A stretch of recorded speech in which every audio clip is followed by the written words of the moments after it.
Blackstone Audio presents Overboard, a true blue water odyssey of disaster and survival, by Michael J. Tougias. To the people caught in the storm, and those who tried to rescue them. Prologue.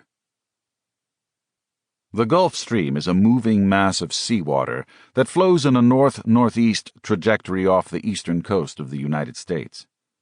Its warm waters are a result of its origination in the Gulf of Mexico, where the equatorial currents swirl clockwise within the Gulf of Mexico and then shoot northeast through the gap between Cuba and Florida. From here, this river of salt water, approximately a quarter of a mile deep, flows northward along the coast of Florida at approximately 5 knots. It continues northward along the outer limits of the U.S. continental shelf until it reaches Cape Hatteras, North Carolina, where the Gulf Stream broadens and runs in a more northeasterly progression at a diminishing speed of 2 to 3 knots. Along its route, this moving mass of water spins out enormous warm water eddies that vary in size and location.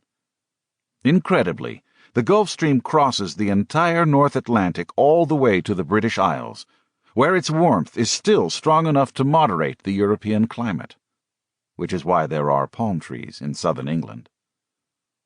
The volume of water in the Gulf Stream is so immense that it has been estimated the flow carries 25 times more water than all the rivers in the world combined.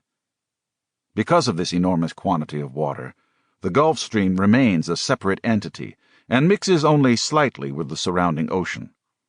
On its eastern side is an area of the Atlantic called the Sargasso Sea, where the water temperature is typically in the 70s. Beyond the west-northwest side of the Gulf Stream, often referred to as the North Wall, however, the waters of the continental shelf are much colder, and in May are in the upper 50s.